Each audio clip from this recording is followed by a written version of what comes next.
Chers paroissiens, depuis quelques jours, bien que nous puissions toujours pas assister à la messe le dimanche, euh, il est à nouveau possible de communier au corps de Christ en dehors de la messe. Et c'est pour ça que j'en profite pour vous donner un peu le déroulement de cette communion en dehors de la messe pour ceux qui ne le savent pas encore.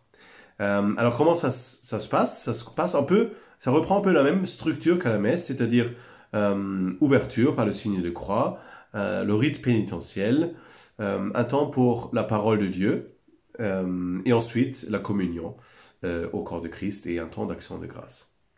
Donc je reprends point par point.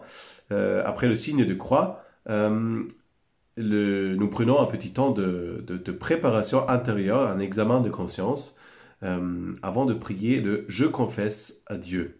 C'est une manière de nous purifier, de nous préparer à cette communion au Seigneur et à confesser dans notre vie humblement nos péchés. D'ailleurs, j'en profite aussi pour vous rappeler que l'Église nous demande une fois par an au mois, je dirais c'est le minimum de survie, de vous confesser. Normalement, avant Pâques, si vous n'avez pas pu, depuis le déconfinement, vous confesser, je vous invite à contacter les prêtres de la paroisse pour vous confesser avant de recevoir la communion. Je ferme la parenthèse. Nous reprenons donc à la fin de Je confesse à Dieu avec ce temps de la parole de Dieu. C'est au moins la lecture de l'évangile par le prêtre, pourquoi pas un très bref commentaire de ce que nous entendons. Parce que c'est important, nous communions non seulement au corps de Christ, mais à la messe nous communions, et donc là aussi durant cette célébration de la parole de Dieu, nous communions aussi à sa parole. C'est pour ça qu'il y a toujours aussi un lien avec la parole de Dieu.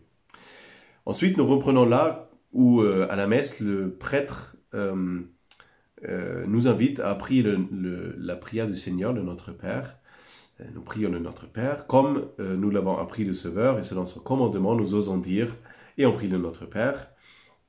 Et ensuite, le prêtre va dire, Agneau de Dieu qui enlève le péché du monde, prends pitié de nous. Agneau de Dieu qui enlève le péché du monde, prends pitié de nous. Agneau de Dieu qui enlève le péché du monde, donne-nous la paix.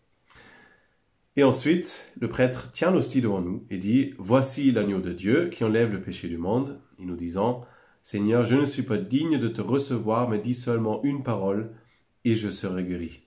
Cette parole du centurion romain avant de recevoir le Christ chez lui. Nous faisons nôtre cette parole. Et ensuite, le prêtre va nous donner la communion. Donc, en ce temps de confinement, la seule possibilité de communier, la seule manière conforme à toutes les consignes sanitaires, c'est la communion à la main. Donc, vous présentez les mains et le prêtre va vous donner l'hostie sans toucher la main. Et ensuite, vous enlevez le masque et vous communiez au corps de Christ. Et après la communion, un petit temps d'action de grâce pour avoir reçu le corps de Christ.